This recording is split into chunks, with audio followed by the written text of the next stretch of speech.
آج جس سوال کا ہم نے انتخاب کیا ہے یہ انتہائی بڑے بڑے سوالات میں سے ایک ہے،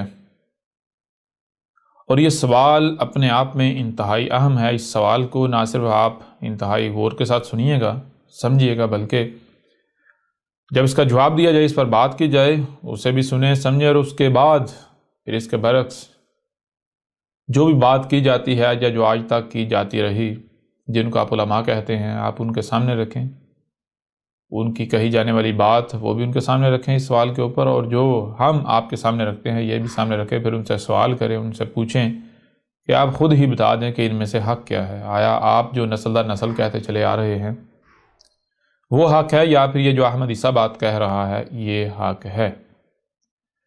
اگر یہ احمد عیسیٰ جو بات کہہ رہا ہے یہ حق ہے، تو پھر آخر وہ کون سی بات ہے، وہ کون سی شے ہے، وہ کیا وجہ ہے کہ آپ جو ہے جب حق آ گیا تو آپ حق جو ہے اس کی تائید و تصدیق کرنے کے بجائے، حق کو تسلیم کرنے کے بجائے آپ کفر و کذب ہی کر رہے ہیں، آپ استکبار ہی کر رہے ہیں؟ نہ صرف خود جو ہے وہ ہلاکت کا سودا کر رہے ہیں، بلکہ اپنے ساتھ اپنے پیچھے اکثریت کو بھی ہلاکت کی طرف لے کر جا رہے ہیں۔ تو بہرحال یہ سوال کرنا نہ کرنا یہ آپ کے اوپر ہے، لیکن میں تو آپ کو یہی کہوں گا، ہم آپ کو یہی کریں گے کہ آپ یہ سوال ان کے سامنے ضرور رکھیے گا۔ آتے ہیں آپ کے سوال کی طرف۔ احمد عیسیٰ بھائی صاحب، سے پہلے تو آپ کا جتنا بھی شکریہ ادا کیا جائے کم ہے کہ آپ کی وجہ سے ہمارے اندر سوچنے سمجھنے کی صلاحیت پیدا ہوئی، اور آپ ہی کی وجہ سے ہم میں سوال کرنے کی ہمت پیدا ہوئی، ورنہ ہمیں تو بچپن سے ہی ایسا بنا دیا گیا تھا کہ ہم کوئی بھی سوال نہیں کر سکتے۔ اگر کوئی سوال ذہن میں آ بھی جاتا تو یہ سوچ کر خوف کا شکار ہو کر اپنے سوال کو دبا دیتے کہ کہیں ہم کافر نہ ہو جائیں، کہیں اللہ ہم سے ناراض نہ ہو جائیں، کہیں ہم دائرہ اسلام سے خارج ہی نہ ہو جائیں، یا کہیں ہمارا یہ سوال اللہ، رسول، ملائکہ، قرآن، علماء یا اسلام کی توہین کے زمرے میں نہ آ جائے، اور ہم اس خوف کی وجہ سے اپنے سوالات کو دبا دیتے تھے۔ لیکن آج الحمدللہ آپ کی وجہ سے ہم ایسے تمام تر خوف و ڈر سے آزاد ہو چکے ہیں، اور میں یہ بات پورے یقین کے ساتھ کہہ رہا ہوں کہ اگر کسی بھی مکتبہ فکر کا شخص آپ کی باتوں کو سن لے، کوئی پڑھا لکھا ہو یا پھر ان پڑھ ہو، جو بھی آپ کی دعوت کو ایک بار سن لے گا تو اس کی زندگی میں پہلی بار اسے آزادی کا احساس ہوگا کہ اصل میں آزادی کسے کہتے ہیں اور حق ہے کیا۔ آپ کی دعوت کو صرف سننے کی دیر ہے، اس کا انکار نہیں کیا جا سکتا، اور اگر کوئی انکار کرتا بھی ہے تو وہ پورا زور لگانے کے باوجود بھی آپ کی دعوت کا متبادل نہیں لا سکتا۔ میں اپنے جذبات کو بیان نہیں کر سکتا کہ میں اس وقت کیسی کیفیت میں ہوں، میرے پاس الفاظ نہیں ہیں، اور بات بھی لمبی ہو رہی ہے، اس لیے میں اپنے سوال کی طرف آتا ہوں۔ ہم یہ بات بچپن سے سنتے چلے آ رہے ہیں کہ اللہ نے قرآن میں فرمایا ہے کہ اللہ نے ہم سے اپنے رب ہونے کا عہد لیا تھا، اور تراجم و تفاسیر میں اور علماء نے ہمیں بتایا کہ وہ عہد عالم ارواح میں لیا گیا، لیکن ہمیں تو کچھ یاد نہیں پڑتا کہ ہم سے اللہ نے ایسا کوئی عہد لیا تھا۔ اور اگر بالفرض مان بھی لیا جائے کہ اللہ نے ہم سے ایسا کوئی عہد لیا تھا، تو پھر یہ کہاں کی عقل مندی ہوئی کہ ہم سے ایسی حالت میں عہد لیا گیا کہ ہمیں اس بارے میں کچھ بھی یاد تک نہیں۔ جیسے آپ مثالیں دیتے ہیں، میں بھی اپنے سوال کو ایک مثال سے آپ کے سامنے واضح کرتا ہوں۔ مثلاً اگر میں آپ کو نشہ آور انجیکشن لگا دوں اور آپ اپنے ہوش کھو بیٹھیں، تو بے ہوشی کی حالت میں یا مدہوشی میں آپ سے کوئی بات کہوں یا آپ سے کوئی عہد لے لوں، تو کیا میں عقل مند کہلواؤں گا؟ اور کیا یہ آپ کے ساتھ انصاف ہوگا؟ اور کیا ایسا کرنا کسی بھی صورت جائز ہو سکتا ہے؟ یہ کیا بات ہوئی کہ اگر انسان ایسا کرے تو انسان پر لعن طعن کی جائے گی، اسے برا بلا کہا جائے گا، اسے ظالم کہا جائے گا، لیکن اگر یہی کام اللہ کرے تو کیا صرف اس وجہ سے سوال کو دبا دیا جائے کہ ایسا کرنے والا اللہ ہے، اس لیے خاموش ہو جائیں، اپنے سوال کو دبا لیں کہ یہ اللہ کر رہا ہے؟ اور پھر کون سا اللہ جو نہ تو کبھی سامنے آیا اور نہ ہی ہم نے اسے کبھی سنا نہ دیکھا؟ اگر ایسا کوئی اللہ ہے بھی تو کیا اس کا ہمارے ساتھ یہ ظلم نہیں ہے؟ اور ہمیں بچپن سے ایک اور بات بھی بتائی گئی کہ نابالغ یا جو مکمل باشعور نہیں ہو جاتا وہ مرفوع القلم ہوتا ہے، لیکن کیا یہ قانون خود اللہ پر لاگو نہیں ہوتا؟ پلیز اس سوال کا اسی طرح تسلی بخش جواب دیں جیسے آپ حسب روایت ہر سوال کا جواب دیتے ہیں۔ جی، یہ تھا آپ کا سوال آپ کا تھوڑا لمبا ہی تھا، لیکن ہم نے کوشش کی کہ آپ کے سوال کو کہیں سے کانٹا چھانٹا نہ جائے، یعنی کہ جو آپ کا سوال ہے منوان اسی طرح سب کے سامنے رکھا جائے، آپ کے سامنے رکھا جائے۔ اور آپ کا سوال واقعتاً تھا ہی ایسا کہ اسے یعنی کہ اسی طرح سامنے رکھا جاتا، اور اس طرح کے جیسے آپ نے سوال بھیجا ہے اس طرح کے بہت سارے سوالات موصول ہیں، یعنی کہ ان سوالات کا محور بھی وہی ہے جو آپ کے سوال کا محور ہے، لیکن ان تمام سوالات میں آپ کا سوال جو ہے وہ بہترین سوال تھا، انتہائی زبردست سوال تھا جو کہ تمام سوالات کا احاطہ کرتا تھا، اس وجہ سے آپ کے سوال کا انتخاب کیا گیا اور سب کے سامنے رکھا گیا۔ تو اب آتے ہیں اس کے جواب کی طرف۔ دیکھیں میرے پیارے بھائی، آپ جنہوں نے سوال بھیجا اور آپ کے علاوہ وہ جتنے بھی لوگ ہیں جنہوں نے اس سے ملتا جلتا یا اسی مرکز و محور کا سوال ارسال کیا، سوال بھیجا، وہ سب کے سب ہوں، یا پھر آپ کے علاوہ وہ تمام کے تمام افراد، وہ تمام کے تمام لوگ جن کا یہ کہنا ہے، جن کا یہ دعویٰ ہے کہ اللہ نے ہم سے عہد لیا تھا، اور عہد کب لیا تھا؟ عہد لیا تھا عالم ارواح میں، ٹھیک ہے جی۔ تو ایسے تمام کے تمام افراد کو نہ صرف میں یہ چیلنج کرتا ہوں، بلکہ اگر کوئی شخص اپنے اس سوال کو، یعنی اپنی اس بات کو قرآن سے ثابت کر دے تو میں اسے منہ مانگا انعام دوں گا، یا جو سزا کہیں گے احمد عیسیٰ اسے بھگتنے کو تیار ہے۔ یعنی دیکھیں کہ یہ جو بات آپ نے کہی ہے، جو سوال آپ نے سامنے رکھا ہے، جی اللہ نے ہم سے عالم ارواح میں عہد لیا تھا، اور ظاہر بات ہے عالم ارواح کیا ہے کسی کو پتہ ہی نہیں ہے۔ اگر بالفرض مان لیا جائے ایسا کوئی عالم ہے بھی، تو وہ تو پھر ایسا عالم ہوا نا جس کے بارے میں آپ کو کوئی شعور نہیں ہے، آپ کو کوئی سمجھ نہیں ہے۔ اگر عالم ارواح میں کوئی بات ہوئی تو اس کو آج اس زندگی میں تو امپلیمنٹ نہیں کیا جا سکتا، اس زندگی میں تو اس بارے میں نہیں پوچھا جا سکتا جی آپ کو ہم نے فلاں ایک بات کہی تھی تو ہاں جی بتائیں آج آپ نے وہ کام کیا یا نہیں کیا ہے۔ بھائی وہ حساب تو تب لیا جائے گا جب آپ کسی کو اس کے ہوش و حواس میں بات بتائیں گے، جی ہوش و حواس میں عہد لیں گے، ایک وعدہ لیں گے۔ تو بہرحال یعنی کہ یہ بات جو ہے کہ اللہ نے قرآن میں جی کہا ہے کہ ہم نے تم سے عالم ارواح میں عہد لیا تھا کہ تمہارا رب کون ہے، کیا میں تمہارا رب نہیں ہوں؟ ہاں جی صاحب نے اقرار کیا تھا، کہا جی ہاں اللہ تو ہمارا رب ہے۔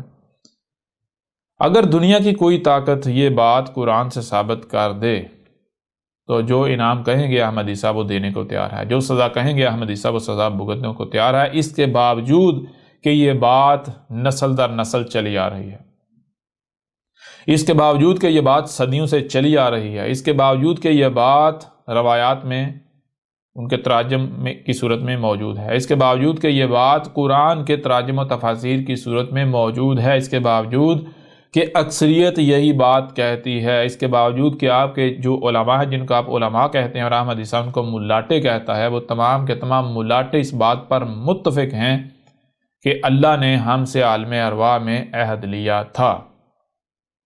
یعنی اس بات کا اس قدر پختہ ہونے کے باوجود احمد عیسیٰ یہ چیلنج کرتا ہے کہ دنیا کی کوئی طاقت اگر اپنی اس بات کو اس قرآن سے ثابت کر دے کہ ایسا قرآن میں لکھا ہوا ہے تو جو سزا کہیں گے احمد عیسیٰ وہ سزا بھگتنے کو تیار ہے، ٹھیک ہے جی، یا جو انعام کہیں گے احمد عیسیٰ وہ انعام دینے کو تیار ہے، یا پھر جو انعام کہیں نہ صرف وہ انعام بلکہ اس کے ساتھ جو سزا کہیں وہ سزا بھی احمد عیسیٰ بھگتنے کو تیار ہے۔ یہ احمد عیسیٰ چیلنج کرتا ہے، دنیا کی کوئی طاقت اس بات کو قرآن سے ثابت نہیں کر سکتی، یعنی ایسا قرآن میں کہیں بھی کچھ نہیں لکھا ہوا، ٹھیک ہے جی، سب سے پہلی بات ہو گئی ہے۔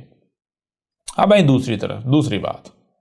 دوسری بات یہ ہے میرے پیارے بھائی، ہم ہر بار یہ بات واضح کرتے ہیں اور واضح کر چکے ہیں کہ دیکھیں اسی قرآن میں ہے کہ ہم نے ہر شے سے اس کا جوڑا خلق کیا، ہر شے سے اس کا جوڑا خلق کیا، ہر شے سے اس کا جوڑا ہے۔ کوئی بھی بات ہو، کوئی بھی شے ہو، کوئی بھی ذات ہو تو اس کا جوڑا ہوتا ہے۔ ایک تو مثال کے طور پر آپ لیتے ہیں نا، میل اور فیمیل ہو گیا، نیگیٹو اور پازیٹیو ہو گیا، متضاد ہو گیا،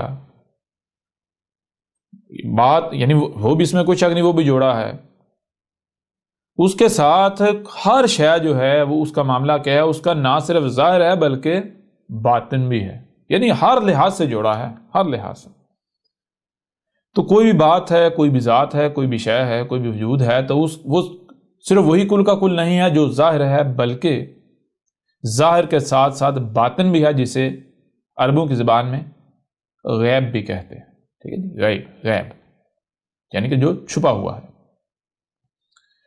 اب اگر بالفرض پہلی بات تو یہ ہے کہ ایسا قرآن میں کچھ ہے ہی نہیں، اور اگر اس کے باوجود بھی یہ مان لیا جائے کہ ایسا قرآن میں لکھا ہوا ہے، قرآن میں لکھا ہوا ہے، اگر لکھا ہوا ہو اس کے باوجود بھی اب یہ نہیں کہہ سکتے کہ قرآن میں ایسا ہے، کیونکہ جو ظاہر ہے وہ کل کا کل نہیں ہے، اس وقت تک آپ اصل نتیجے پر نہیں پہنچ سکتے، اس وقت تک آپ جو ہے حق تک نہیں پہنچ سکتے، صحیح بات تک نہیں پہنچ سکتے، صحیح نتیجے تک نہیں پہنچ سکتے، جب تک کہ آپ جو غیب ہے، جو چھپا ہوا ہے، جو پوشیدہ پہلو ہے، اسے نہیں جان لیتے، اسے سامنے نہیں لے آتے، ٹھیک ہے جی۔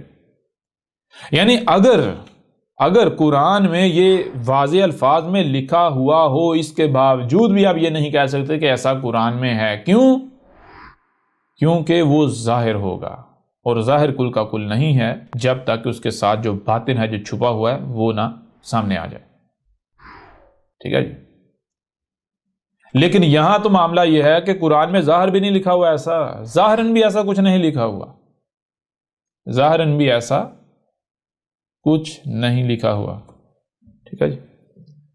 پھر اس کے علاوہ آپ کے اوپر یہ بات بھی کھول کر واضح کی جا چکی کہ یہ قرآن کیا تھا، قرآن متشابہن کا مطلب کیا ہے؟ وہی دو پہلو ہیں بھائی، ایک ظاہر اور دوسرا باطن۔ یہ جو ظاہر ہے یہ کل کا کل نہیں ہے جب تک کہ جو باطن ہے، جو چھپا ہوا ہے، یعنی جو غیب ہے، وہ سامنے نہیں آ جاتا۔ تو یہ جو قرآن ہے، یہ جو سامنے نظر آ رہا ہے، یہ جو قرآن یہ ہم آپ کے سامنے رکھتے ہیں، یہ جو قرآن ہے، یہ جو اس میں آپ کو جو کچھ بھی یہ جو سامنے نظر آ رہا ہے، یہ کیا ہے؟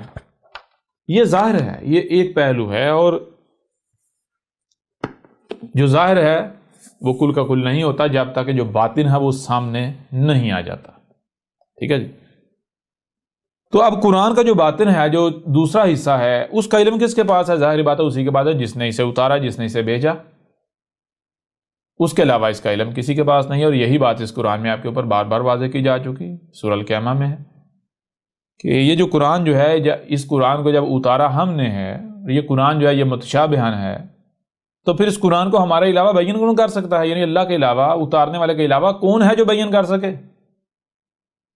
اللہ کے علاوہ اسے کوئی بیان کر ہی نہیں سکتا۔ جب اس قرآن کو اللہ کے علاوہ کو بیان کر ہی نہیں سکتا، اگر کوئی اس قرآن کو سمجھنا چاہتا ہے تو اس کے لیے سب سے پہلا کام اس نے یہ کرنا ہے کہ اپنے آپ کو اس نے فقیر تسلیم کرنا ہے اور اللہ کو غنی تسلیم کرنا ہے، اور اس وقت تک اس کے اوپر قرآن نہیں کھلے گا، واضح نہیں ہوگا، بیان نہیں ہوگا جب تک کہ وہ خود کو مکمل طور پر اللہ کے آگے جھکا نہیں دیتا، رب کے آگے سرنڈر نہیں کر دیتا، ٹھیک ہے نا۔ تو جب قرآن کو اللہ کے علاوہ کو بیان نہیں کر سکتا، تو پھر یہ جو ملاٹے ہیں، انہوں نے کس بنیاد پر یہ دعویٰ کیا کہ قرآن میں یہ لکھا ہوا ہے؟ یہ کس بنیاد پر یہ کہہ سکتے ہیں، یہ دعویٰ کر سکتے ہیں کہ قرآن میں فلاں بات ہے اور فلاں بات نہیں ہے؟ کس بنیاد پر کہہ سکتے ہیں؟ آپ جائیں ان سے سوال کریں، ان سے پوچھیں نا، کیوں نہیں پوچھتے؟ ٹھیک ہے۔ پھر دیکھیں ایک اور بات آپ کے سامنے رکھتے ہیں، اس قرآن میں بار بار آیا ہے فاسق، فاسقون، فاسقین، فاسق، جی فاسق کسے کہتے ہیں؟ فاسق فسق کسے کہتے ہیں؟ بدل دینا، شے کو اس کی اصل حالت سے بدل دینا، اس میں تبدیلی کر دینا، بات میں تبدیلی کر دینا۔ اس قرآن میں آیا ہے کہ جو لوگ قرآن کو بدلتے ہیں، قرآن کو بدلنے والے، تو کون ہے قرآن کو بدلنے والے؟ میں آپ سے پوچھوں گا، کیا کوئی عیسائی قرآن کو بدلے گا؟ کوئی یہودی بدلے گا؟ کون بدلے گا؟ اور بھائی قرآن کو تو وہی بدلے گا نا جو قرآن کو سمجھنے یا سمجھانے کا دعویٰ کر رہا ہے، جو قرآن کو کھول رہا ہے، وہی بدلے گا نا۔ تو کون ہیں وہ لوگ جنہوں نے اپنی طرف سے یہ ٹھیکہ اٹھایا ہے کہ بھائی ہم بتائیں گے اس قرآن میں کیا لکھا ہوا ہے؟ اب اگر تو ان کا اللہ کے ساتھ براہ راست رابطہ ہے، اللہ ان کے ذریعے کلام کر رہا ہے، قرآن کو بیان کر رہا ہے، پھر تو بات بالکل ٹھیک ہے۔ لیکن اگر ان کا اللہ کے ساتھ کوئی رابطہ نہیں، ان کو یہ نہیں پتا اللہ ہے کیا، رب ہے کیا، ان کو یہی نہیں علم، اور وہ قرآن کو بیان کرنے کے دعوے دار ہیں، تو کیا وہ قرآن کو بدلیں گے؟ نہیں بدلیں گے، یہ نہیں بدلیں گے۔ بات آپ کے اوپر بالکل واضح ہے۔ تو ان سے پوچھیں کیا انہوں نے آج تک قرآن کو نہیں بدلا؟ چلو وہ تو بدلنا تو چھوٹی سی بات ہے، انہوں نے تو تراجمہ تفاسیر کی صورت میں قرآن کا متبادل کاٹ لیا، قرآن کے پارل، قرآن کے برعکس، قرآن کے متبادل، قرآن کے برابر ایک اس کا شریک گاڑ ڈالا، ایک بھی کئی شریک گاڑ ڈالے۔ تو کیا آپ نے کبھی ان سے سوال کیا؟ سوالات کریں ان سے۔ بہرحال آئیں واپس آپ کے سوال کی طرف۔ یہ بات ہم نے کیوں کی؟ یہ بات ہم نے اس لیے کی میرے پیارے بھائی، یہ جو آپ نے سوال کیا ہے، ایسا قرآن میں کہیں بھی کچھ نہیں لکھا ہوا۔ ایسا سوال تو ان ملاٹوں سے بنتا ہے، ان ملاؤں سے بنتا ہے کہ اب ملاؤ بتاؤ، جو آپ نے سوال میں بھی لکھا ہے کہ اگر مثال کے طور پر اگر کوئی انسان کسی کو بے ہوش کر کے، کسی کو مدہوش کر کے، کسی کی کہ ہوش جو ہے ان کو ختم کر کے، اس کی عقل معاف کر کے اس سے کوئی عہد لیتا ہے، کوئی وعدہ لیتا ہے، تو ایسا کرنے والا کوئی بیوقوف ہوگا، پاگل ہوگا، جاہل ہوگا۔ تو یہ کیا بات ہوئی؟ اگر یہی کام اللہ کرے تو جناب جائز ہو گیا، کیا یہ ظلم نہیں ہے؟ واقعتاً ظلم ہے بھائی، اگر ایسا کوئی بھی کرتا ہے تو ظلم ہے نا، ظلم ہے، بالکل ظلم ہے۔ اصل میں یہ جو آپ نے بات کی، یہ بات احمد عیسیٰ سے نہیں ہے، یہ سوال احمد عیسیٰ، یہ سوال ان ملاٹوں سے ہے، ان سے سوال کرنا چاہیے۔ میرے پر بھائی آپ نے خود تسلیم کیا کہ آج احمد عیسیٰ کی وجہ سے آپ کے اندر سوال کرنے کی ہمت پیدا ہوئی، تو ذرا میں آپ سے بھی کہتا ہوں، آپ اور آپ کے جیسے باقی جتنے بھی ہیں، ذرا ایسا کریں کہ یہ سوال اب ٹھیک ہے جی، آپ تسلیم کرتے ہیں، آپ میں یہ سوالات کھڑا کرنے کی، سوالات پوچھنے کی ہمت پیدا ہوئی، تو ذرا یہ جو ملاٹے ہیں جن کی وجہ سے آپ میں یہ سوالات پیدا ہوئے، ذرا ان سے بھی تو کریں نا۔ میں تو تب مانوں گا کہ واقعتاً آپ میں سوال کھڑا کرنے کی ہمت پیدا ہوئی ہے، میں تو تب مانوں گا۔ اور ایسا نہیں ہے کہ احمد عیسیٰ جواب نہیں دے گا، احمد عیسیٰ جواب دے گا، احمد عیسیٰ جواب دے گا، اور جواب اسی طرح دے گا جیسے حسب روایت دیا جاتا ہے، ہر لحاظ سے ہر پہلو سے کھول کر واضح کیا جائے گا۔ لیکن میں یہ بات کر رہا ہوں کہ میرے پیارے بھائی، جن لوگوں کی وجہ سے آپ میں یہ سوال پیدا ہوا، یہ سوال سب سے پہلے ان لوگوں سے کرنا چاہیے، ان سے پوچھنا چاہیے، ٹھیک ہے نا۔ حق کیا ہوتا ہے؟ حق تو وہ ہوتا ہے جب سامنے آئے تو کوئی سوال رہے نا، جو سوالات ہوں ان کے بھی جوابات مل جائیں، جو الجھنے ہوں وہ بھی سلجھ جائیں، وہ بھی ختم ہو جائیں، جو گتھیاں الجھی ہوئی ہوں وہ بھی سلجھ جائیں۔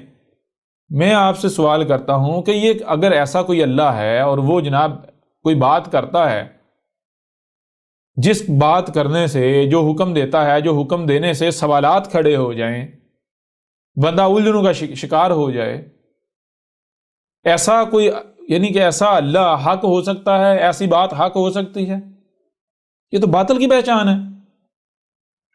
اور بھائی حق تو وہ ہوتا ہے کہ سوالات اگر ہوں تو وہ بھی ختم ہو جائیں۔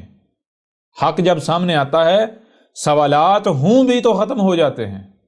تو یہ کیسا حق ہے جو کہتا جی میں حق ہوں، جب سامنے آتا ہے بات کرتا ہے تو سوالات کے انبار لگ جاتے ہیں، اور پھر سونے پہ سہاگا یہ ہے کہ سوال کرنے نہیں دیتا، ڈراتا ہے، دھمکاتا ہے، خبردار کسی نے سوال کیا بس مانو مانو مانو۔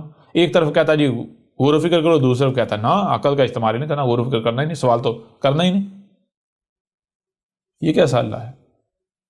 تو یہ سوال ان ملاٹوں سے پوچھنا چاہیے، ان ملاؤں سے پوچھنا چاہیے کہ اے ملاٹو، اے ملاؤ، اگر تم لوگ کہتے ہو کہ یعنی کہ جو تم باتیں کر رہے ہو، جو تم تراجم کر رہے ہو، جو تفاسیر تم کر رہے ہو، یہ واقعتاً اللہ ہی کا کلام ہے، یہ اللہ ہی کی باتیں ہیں، اللہ ہی ایسا کہہ رہا ہے، تو پھر اللہ باطل نہیں ہو سکتا۔ کیوں؟ کیونکہ اللہ اگر کوئی بات کرے تو اس بات پر کوئی چاہ کر بھی سوال نہیں اٹھا سکتا، ٹھیک ہے؟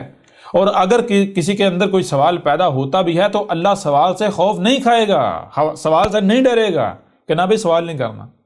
اور تم لوگ کیا کرتے ہو؟ تم لوگ جو کچھ اللہ سے منسوب کر کے، رسولوں سے منسوب کر کے، قرآن سے منسوب کر کے ہمارے سامنے لاتے ہو حق کے نام پر، جب وہ سامنے آتا ہے ہمارے سامنے سوالات کے انبار کھڑے ہو جاتے ہیں، ہم کنفیوز ہو جاتے ہیں، ہمیں اطمینان تو ہوتا نہیں، الٹا ہم الجھنوں کا شکار ہو جاتے ہیں۔ اور پھر اس سے بڑھ کر بات یہ ہے کہ سوالات تم پوچھنے نہیں دیتے، سوالات کرنے سے تم ڈراتے ہو۔ کیا یہ حق ہو سکتا ہے؟ کیا یہ اللہ کی بات ہو سکتی ہے؟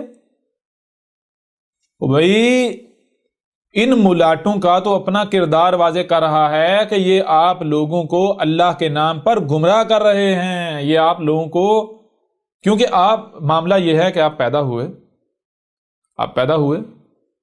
جیسے ہی آپ پیدا ہوئے تو آپ کے ساتھ وہی کیا گیا جو ایک ہاتھی کے بچے کے ساتھ کیا جاتا ہے۔ ایک ہاتھی کا بچہ ہوتا ہے، اس کو یعنی کہ بچپن سے اس کو ایک مضبوط سنگل سے باندھ دیا جاتا ہے، وہ کچھ وقت تک وہ زور لگاتا ہے، آزاد ہونے کی کوشش کرتا ہے، لیکن آہستہ آہستہ اس کے اپنی ٹانگیں زخمی ہو جاتی ہیں زور لگا کے، جہاں پر سنگل پڑا ہوا ہوتا ہے، تو اس کو یقین ہو جاتا ہے کہ میں آزاد ہونے والا نہیں ہوں، آزادی میری قسمت میں نہیں ہے، میری یہی کل دنیا ہے جہاں تک یعنی کہ یہ سنگل مجھے باندھا ہوا ہے، جس ریڈیس میں جا سکتا ہوں، یہی میری کل دنیا ہے، اس سے میں آگے نہیں جا سکتا۔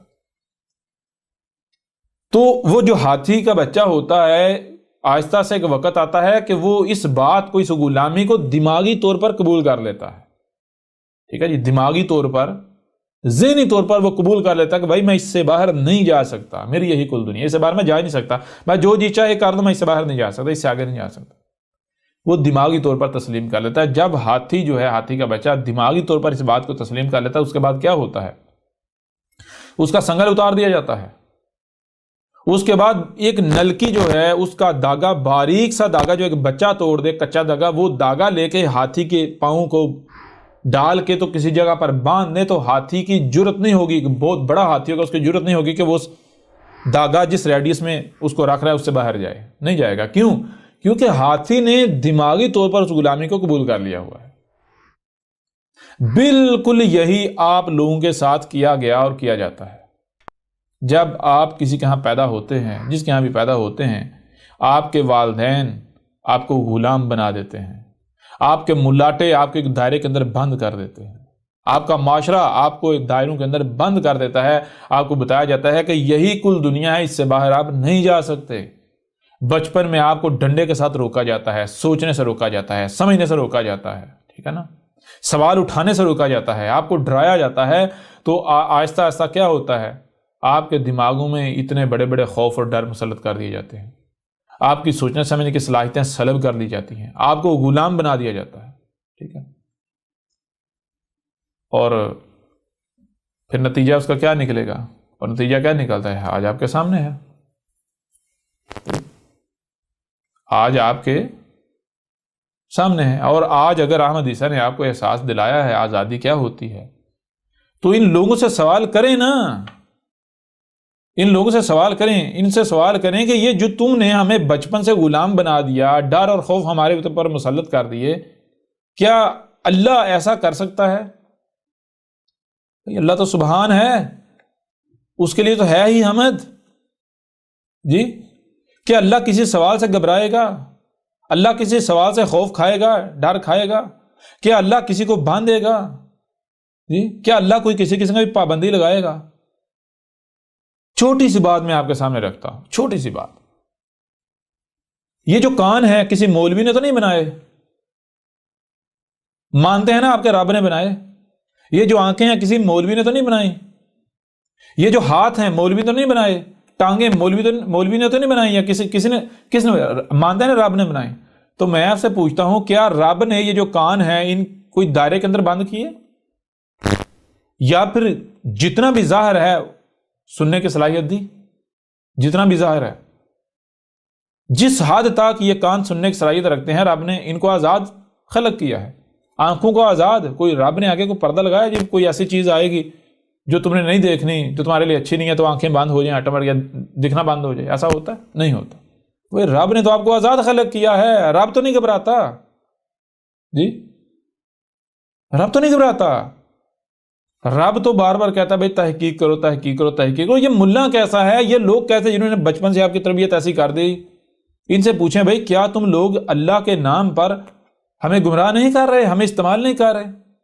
بچپن سے آپ کے دماغوں میں یہ بت نصب کر دیے گئے، آپ کو قیدی بنا دیا گیا، آپ کے اوپر ڈر اور خوف مسلط کر دیے گئے، آج انہی کا استعمال کیا جا رہا ہے۔ آپ کی ان کمزوریوں کا استعمال کر کے یہ لوگ آپ کو استعمال کر رہے ہیں، آپ کے ملاٹے آپ کو استعمال کر رہے ہیں، کیونکہ ان کو پتا ہے اللہ کے نام پر کسی کو بھی استعمال کیا جا سکتا ہے، محمد کے نام پر کسی کو بھی استعمال کیا جا سکتا ہے، رسول کے نام پر کسی کو بھی استعمال کیا جا سکتا ہے۔ جو اصطلاحات، جو بت آپ کے دماغوں میں نصب کیے گئے، ٹھونسے گئے، گھڑے گئے اتنی محنت سے ان لوگوں نے، تو ان کو پتا ہے وہ بت جو ہے وہ آپ کی کمزوریاں ہیں، ان کمزوریوں کو لے کر آپ کو استعمال کیا جا سکتا ہے، آپ کی ان کمزوریوں کو بطور دباؤ استعمال کیا جاتا ہے، ٹھیک ہے نا۔ تو لہٰذا میرے پیارے بھائی، جہاں اگر آپ کہتے ہیں کہ آپ کے اندر سوال کرنے کی ہمت پیدا ہوئی، تو میں تو تب مانوں گا جس دن آپ نے یہ سوالات ان ملاٹوں سے کیے، ان دین کے ٹھیکیداروں سے کیے، ٹھیک ہے نا، یہ جو ٹھیکیداری اٹھائے ہوئے ہیں اپنے کندھوں پر، ان سے جس دن آپ نے سوالات کیے۔ ویسے تو سوال کا جواب یہیں تک یعنی کہ غور کیا جائے تو آپ کو مل چکا ہے، لیکن اس کے باوجود ہم جو ہے ایک اور پہلو سے آپ کے سوال کو اب کھول کر واضح کرتے ہیں، اس کا جواب آپ کے سامنے رکھتے ہیں۔ آپ نے کہا جی اللہ نے قرآن میں کہا ہے کہ ہم نے تم سے عہد لیا تھا، اور وہ قرآن میں کون سی آیت ہے میں آپ کو بتاتا ہوں، یہ بہت مشہور آیت ہے.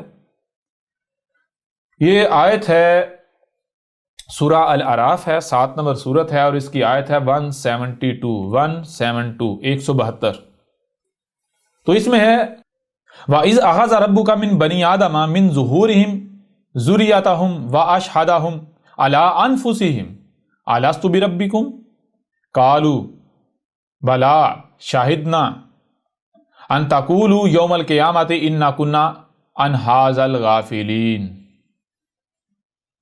تو اس آیت میں کیا کہا گیا؟ اس آیت میں ایسی کوئی بات کہی ہی نہیں گئی کہ جو بات نسل در نسل آج تک چلی آ رہی ہے. اس آیت کو لے کر جو کہا جاتا ہے جی اللہ نے ہم سے عالم ارواح میں عہد لیا تھا کہ جی بتاؤ کیا میں تمہارا رب نہیں ہوں، یا تمہارا رب کون ہے؟ تو کہا ہاں اللہ تو ہمارا رب ہے.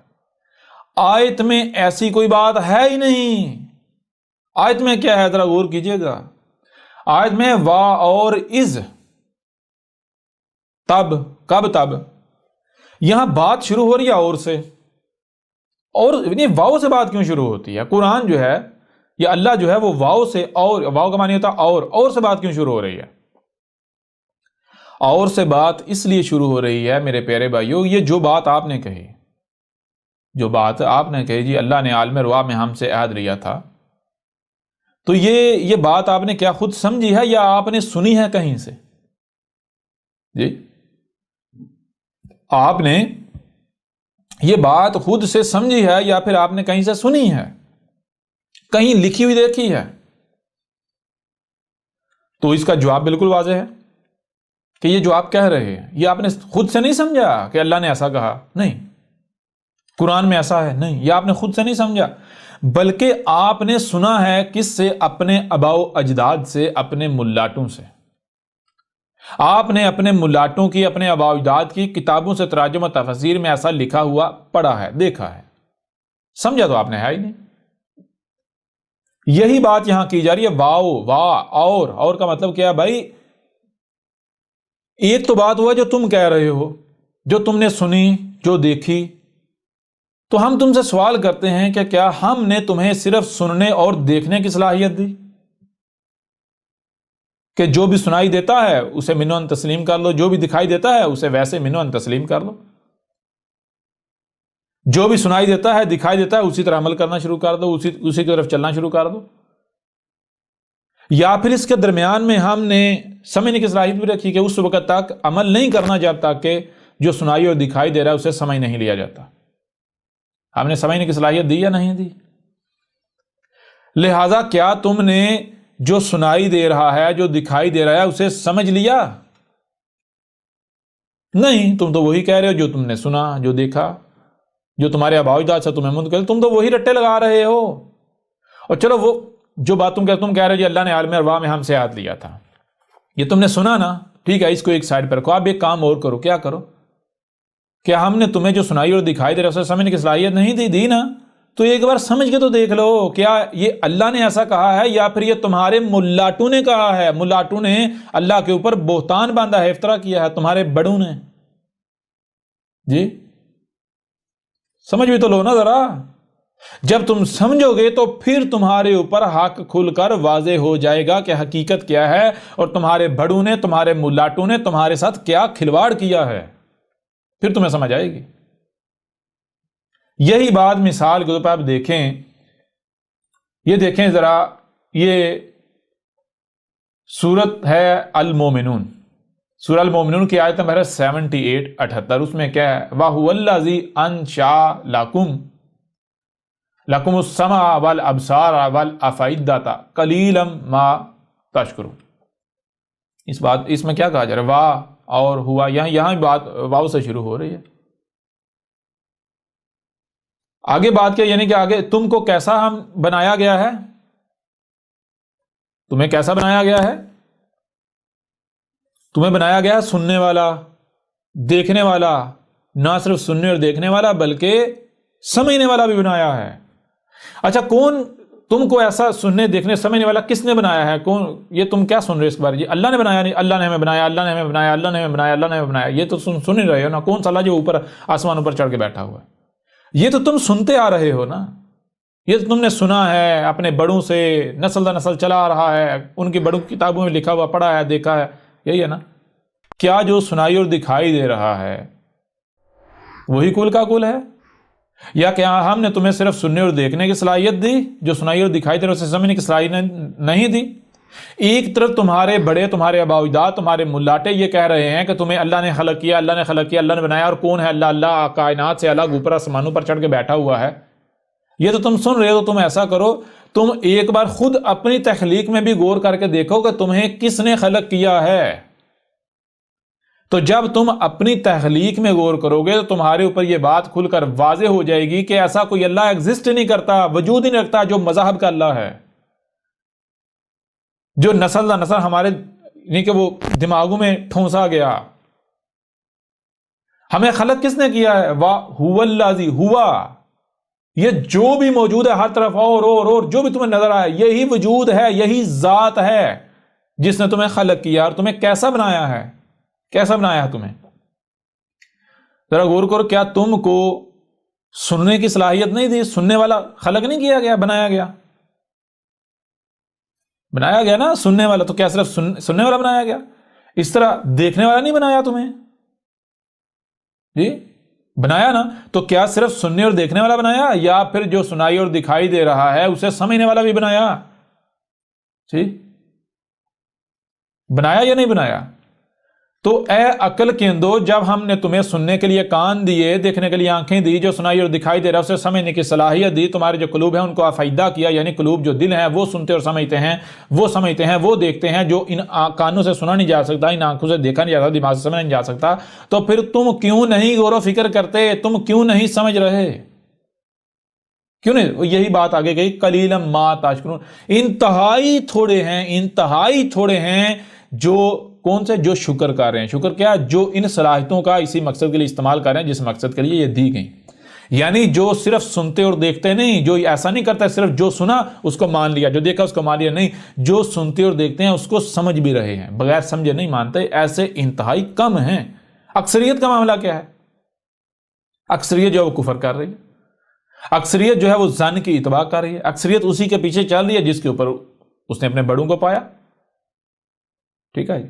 تو میں آپ سے سوال کرتا ہوں، ذرا آپ دیکھیں آپ کہاں کھڑے ہیں؟ کیا آپ جو بات کر رہے ہیں، جو سوال آپ اللہ سے کر رہے ہیں کہ اے اللہ تو نے ایسا کہا، کیوں کہا؟ او بھائی پہلے اپنی بات کو ثابت کرو، یہ اللہ نے کہا۔ ٹھیک ہے جی، اپنی بات کو پہلے ثابت کرو، کہیں ایسا تو نہیں کہ یہ جو تمہارے ملاٹے ہیں انہوں نے اللہ کے نام سے تمہیں ڈرا کے اپنی بات تمہارے دماغوں میں ٹھونس دی۔ پہلے انہوں نے ایک اللہ نامی بت گڑھا، تمہارے دماغوں کے اندر بٹھایا، اور جب تمہارے اندر یہ بت فکس ہو گیا، پکا ہو گیا، پھر اس بت کو بطور کمزوری استعمال کر کے تمہیں استعمال کیا جا رہا ہے۔ ٹھیک ہے جی، اپنی یہ ملاٹے اپنی باتوں کو، اپنی خرافات کو اللہ کے نام پر تمہارے دماغوں میں ٹھونستے جا رہے۔ ٹھیک ہے نا؟ تو یہ ہے کہ جو بھی آپ، یعنی جو آپ سوال کر رہے ہیں، جو بات کر رہے ہیں، کیا یہ آپ نے خود سے سمجھا ہے کہ واقعتاً یہ اللہ ہی ایسا کہہ رہا ہے، یا پھر کہیں ایسا تو نہیں کہ آپ وہی بول رہے ہیں جو آپ نے سنا، وہی بول رہے ہیں جو آپ نے دیکھا؟ ٹھیک ہے نا؟ تو سوال کرنے سے پہلے کیا کریں؟ سوال کرنے سے پہلے سوچیں سمجھیں کہ کیا یہ حق ہو سکتا ہے، یہ بات سچ ہو سکتی ہے، کیا اللہ ایسا کر سکتا ہے، کہ ایسا کوئی اللہ ہو سکتا ہے، ایسا کوئی خدا ہو سکتا ہے؟ کیا مجھے واقعتاً اسی نے خلق کیا ہے جس کے بارے میں نسل در نسل سنتا چلا آ رہا ہوں کہ اوپر جو چڑھ کے بیٹھا ہوا ہے، یا پھر میرا خالق کوئی اور ہے؟ اور وہ ہے جس کا دنیا کی کوئی طاقت رد نہیں کر سکتی، جو کہ ہر طرف یہ کائنات جسے آپ کہتے ہیں وجود نظر آ رہا ہے۔ تو یہ ہے۔ پھر آگے دیکھیں، ایک اور آیت آپ کے سامنے رکھتے ہیں، یہ آیت ہے سورہ الاسراء ہے، سورہ الاسراء کی آیت نمبر 36 ہے، سورہ الاسراء کی آیت نمبر 36، 17 نمبر سورت ہے، اس کی آیت نمبر جو ہے وہ 36 ہے۔ اس میں کیا ہے؟ وَلَا تَقْفُ مَا لَيْسَ لَكَ بِهِ عِلْمٌ۔ یہاں تو یہ کہا جا رہا ہے کہ کسی بھی ایسے کام، کسی بھی ایسی شے، کسی ایسی بھی بات کے ساتھ ذرا برابر بھی پنگا لینے کی، چھیڑ چھاڑ کرنے کی ضرورت نہیں ہے، پنگا لینے کی ضرورت نہیں ہے جس کے بارے میں تیرے پاس علم نہیں ہے، جس کو جس کے حوالے سے تجھے علم ہی نہیں ہے. یعنی سیدھی سی بات کہ بھائی وہ کام کرو ہی نہ جس کے بارے میں علم ہی نہیں. ٹھیک ہے. کیوں؟ آگے کیا ہے؟ آگے کہا گیا ان السمع والبصر والفؤاد کل اولئک کان عنہ مسئولا.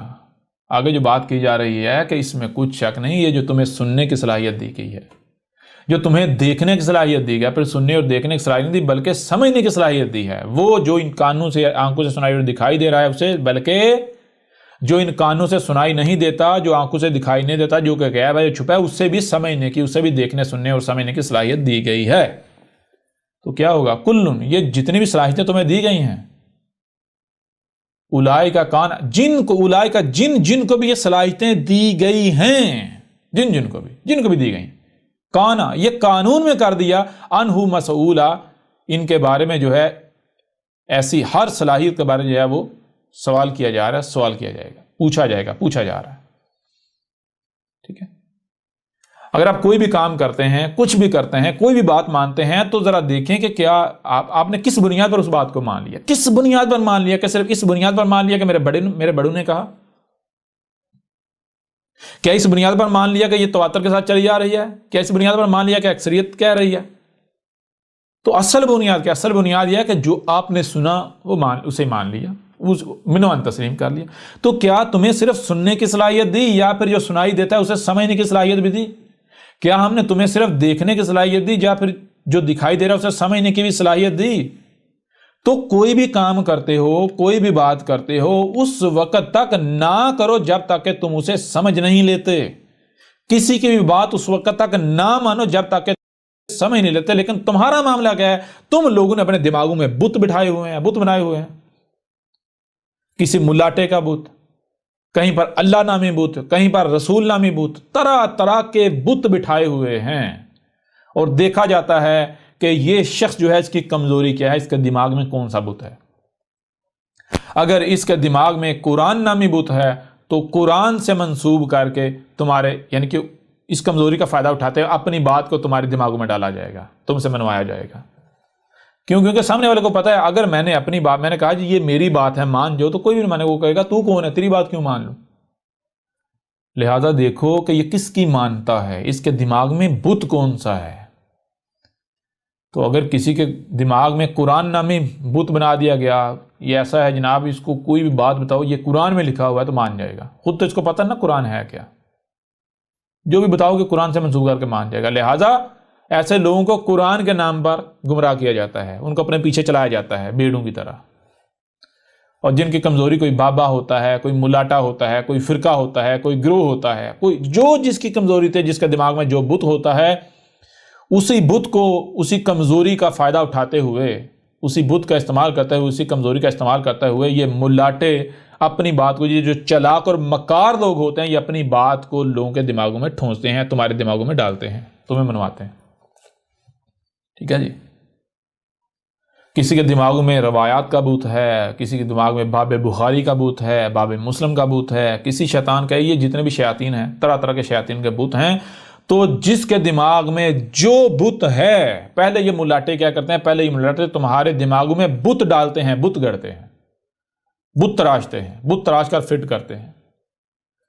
اور ایک تو ہوتا ہے فزیکلی بت، مادی بت، جو مٹی کا پتھر کا ہوتا ہے، اس کو توڑنا آسان ہوتا ہے، اس کو سمجھنا آسان ہوتا ہے، اس کو توڑنا آسان ہوتا ہے. لیکن یہ جو دماغی بت ہوتے ہیں نا، ٹھیک ہے، یہ ایک بار اگر کھڑا ہو جائے تو اس کو توڑنا انتہائی مشکل ہوتا ہے. اور تمہارے تو جب تم پیدا ہوتے ہو، پیدا ہوتے تمہارے دماغوں میں یہ بت تراشنا شروع کر دیتے ہیں، تمہارے بڑے والدین شروع کر دیتے ہیں.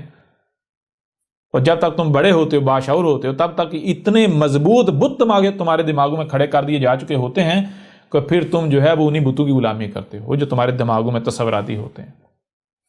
پھر ان بتوں سے منسوب کر کے جو چاہے یہ لوگ، یہ چلاک اور مکار لوگ، یہ تمہارے دماغوں میں ٹھونستے ہیں، تم اپنی باتیں تمہارے دماغوں میں ڈالتے ہیں، اور بدلے میں تم سے تمہارا مال کھاتے ہیں. ٹھیک ہے، موجیں کرتے ہیں، لگژری لائف جو ہے، لگژری زندگی جو ہے گزارتے ہیں. ٹھیک ہے جی. تو یہ ہے کوئی بھی بات کرنے سے پہلے، کوئی بھی کام کرنے سے پہلے میرے پیارے بھائی یا میرے پیارے بھائیوں بہنوں، جو بھی حق کے طلبگار ہیں، سب سے پہلے یہ دیکھا جائے کہ میں جو بات کرنے جا رہا ہوں، میں جو کام کرنے جا رہا ہوں، کیا میں نے اسے سمجھ لیا؟ کیا مجھے صرف سننے اور دیکھنے کی صلاحیت دی، یا پھر جو سنائی اور دکھائی دے رہا ہے اسے سمجھنے کی بھی صلاحیت دی؟ جب سمجھنے کی بھی صلاحیت دی تو کیا فضول میں دے دی گئی؟ میں آپ سے سوال کرتا ہوں کہ آپ اگر اپنی کوئی بھی شے کسی کو دیتے ہیں، کوئی بھی شے کسی کو دیتے ہیں تو بغیر کسی مقصد کے دیں گے؟ اگر کسی کو کوئی شے دیتے ہیں تو پہلی بات بغیر مقصد کے نہیں دیں گے، کوئی نہ کوئی وجہ ضرور ہوگی، کوئی نہ کوئی مقصد ضرور ہوگا۔ دوسری بات کیا اس سے پوچھیں گے نہیں کہ بھائی بتا تو نے اسے جو ہے وہ اسی مقصد کے لیے استعمال کیا یا کہیں کسی اور مقصد کے لیے استعمال تو نہیں کیا؟ تو جس نے آپ کو خلق کیا ہے، کس نے خلق کیا؟ پہلی بات تو یہ ہے کہ اب غور کریں، کیا وہی ہے جس کے بارے میں آپ نسل در نسل سنتے چلے آ رہے ہیں، جو اب محض ایک بت ہے دماغوں میں، اس کے علاوہ اس کا کوئی وجود نہیں؟ یا پھر آپ کا خالق یہی کائنات ہے جن کو آپ مخلوقات کا نام دے رہے ہیں؟ ٹھیک ہے نا؟ حق کیا ہے؟ غور کریں۔ پھر جو بھی آپ کام کرتے ہیں، جو بھی بات کرتے ہیں، کیا آپ نے اسے سمجھ لیا؟ یا پھر کہیں ایسا تو نہیں کہ آپ کے دماغوں میں جو بت بنائے گئے، بت بٹھائے گئے، ان بتوں کا استعمال کرتے ہوئے، ان کمزوری کا فائدہ اٹھاتے ہوئے اپنی بات، اپنی خرافات کو آپ کے دماغوں میں ڈالا جا رہا ہے؟ تو یہ چیز ہے، یہ آپ سے پوچھا جائے گا، سوال کیا جائے گا کہ اگر تمہیں یہ عقل کا استعمال ہی کرنا تھا، تمہیں عقل دی کیوں گئی تھی؟ جی آپ مثال کا آپ کہتے ہیں جی محمد ہمارا رسول تھا، محمد ہمارا رسول ہے، تو کیا یہ نہیں کہا کہ اگر رسول میں تمہارے لیے اسوۃ حسنہ ہے، یعنی بالکل ویسے بننا ہے جیسے رسول تھا؟ تو کیا محمد نے یہی کیا جو تم کر رہے ہو؟ یہی ابراہیم کی ملت ہے جو تم لوگ کر رہے ہو، جو آپ لوگ کر رہے ہو؟ یہی ابراہیم کی ملت ہے؟ غور تو کرو، کر کیا رہے ہو؟ آپ تو اپنے اعمال سے، زبان سے جھوٹ بولا جا سکتا ہے، عمل جھوٹ نہیں ہوتا۔ زبان سے آپ کہتے ہو کہ ہم اللہ سے محبت کرتے ہیں، رسولوں سے محبت کرتے ہیں، قرآن سے محبت کرتے ہیں، اللہ سچا، رسول سچے، قرآن سچا، اور اپنے عمل سے آپ کہتے ہو اللہ بھی جھوٹا، قرآن بھی جھوٹا، رسول بھی جھوٹے۔ آپ اپنے عمل سے ان کے اوپر تہمتیں لگاتے ہو، الزامات لگاتے ہو، ملامتیں کرتے ہو۔ کبھی آپ نے غور کیا؟ تھوڑا سا تو غور کریں۔ تو یہ اب آئیں واپس اس آیت کی طرف۔ آیت کہاں سے شروع ہو رہی ہے؟ سورہ آل اعراف جو ہے، سورہ آل اعراف کی آیت نمبر 172، اور کیا ہے؟ یعنی دیکھو، ایک بات تو وہ ہے جو تم سنتے چلے آ رہے ہو، نسل در نسل جو چلتی آ رہی ہے، جو تم نے سنا۔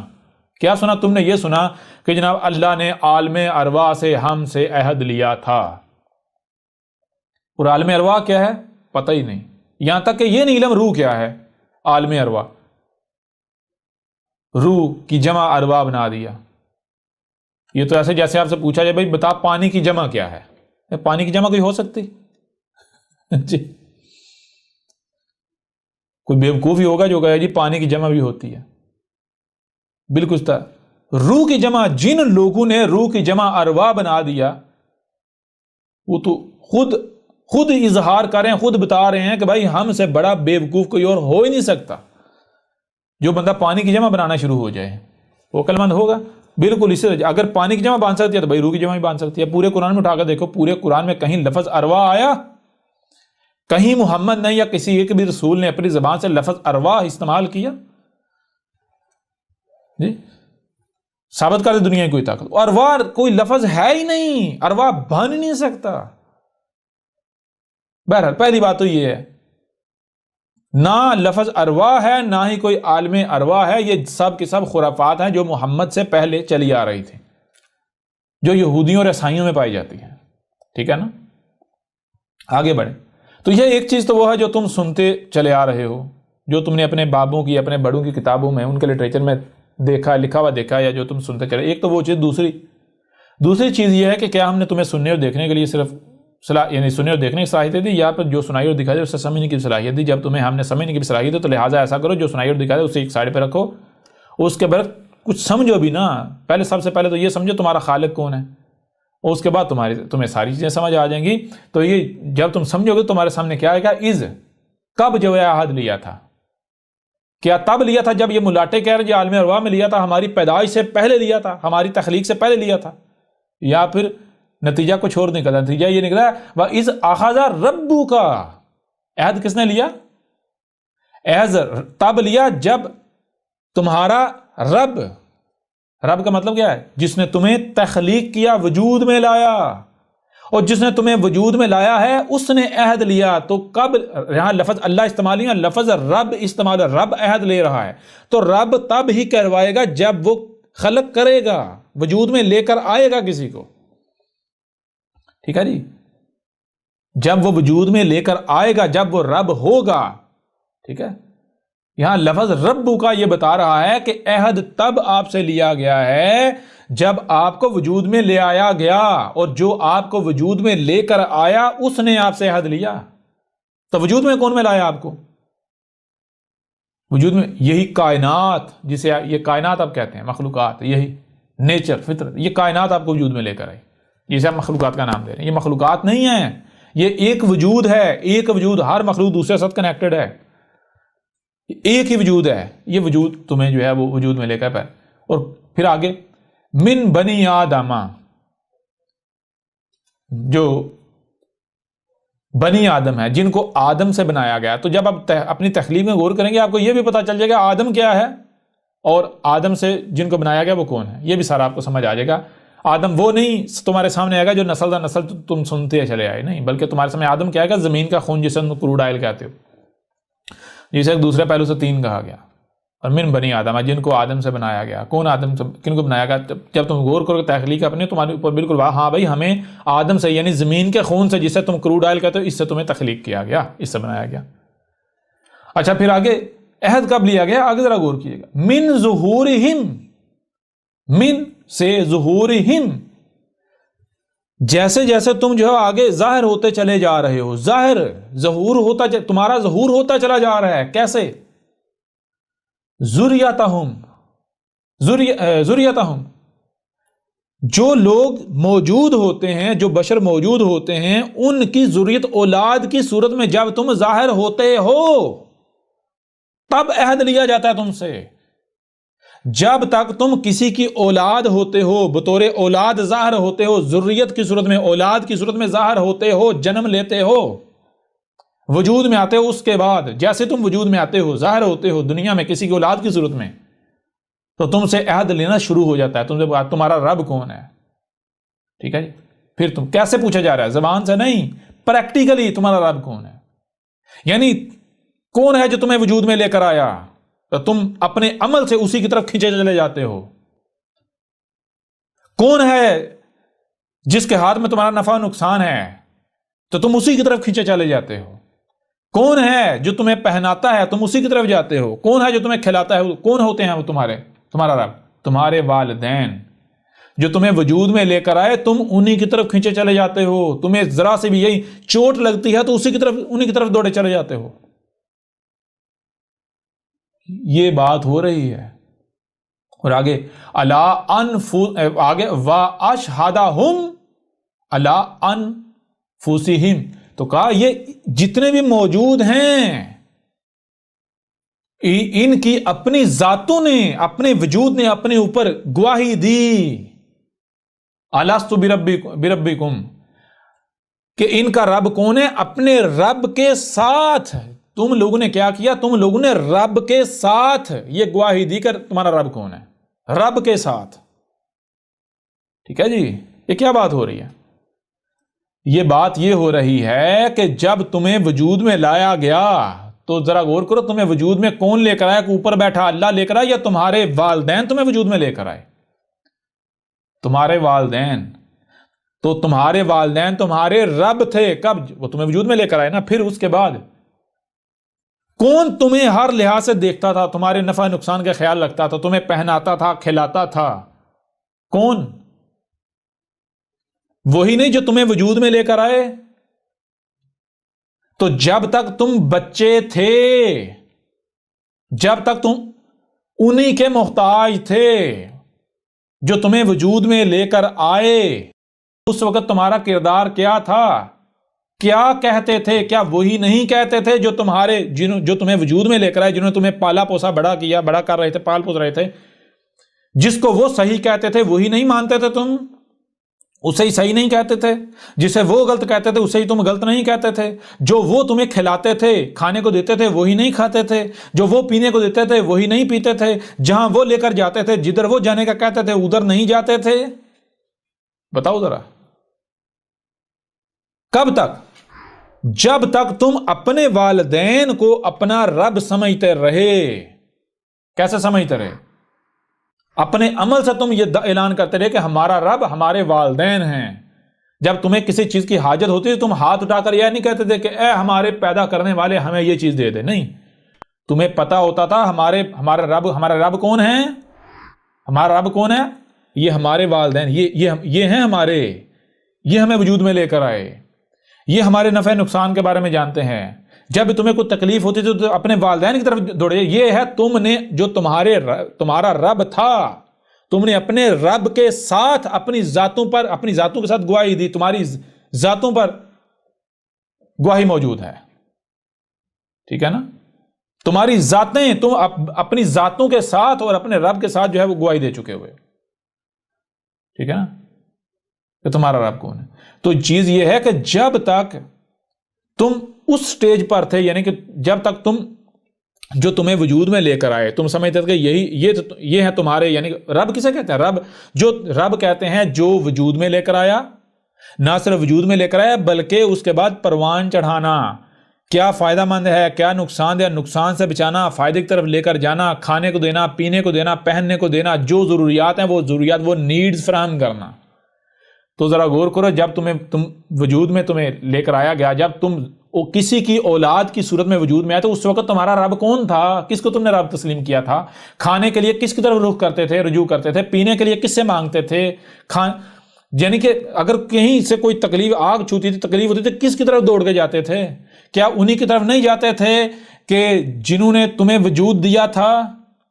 تو آج جب تم باشعور ہو گئے ہو، یعنی تم بچپن میں اپنی ذاتوں سے یہ گواہی دیتے رہے، یہ اقرار کرتے رہے کہ ہم جو ہمارا رب ہے ہم اسی کی طرف جائیں گے، جو ہمارا رب ہے ہم اسی کی طرف جائیں گے۔ لیکن جب تم باشعور ہوئے تو کیا اس وقت تم نے سوچا تمہارا رب کون ہے؟ کیا صرف یہی والدین ہی ہیں یا پھر اس کے پیچھے ہماری تخلیق میں ان کے پیچھے کوئی اور بھی ہے؟ کیا تم نے غور کیا؟ نہیں غور کیا۔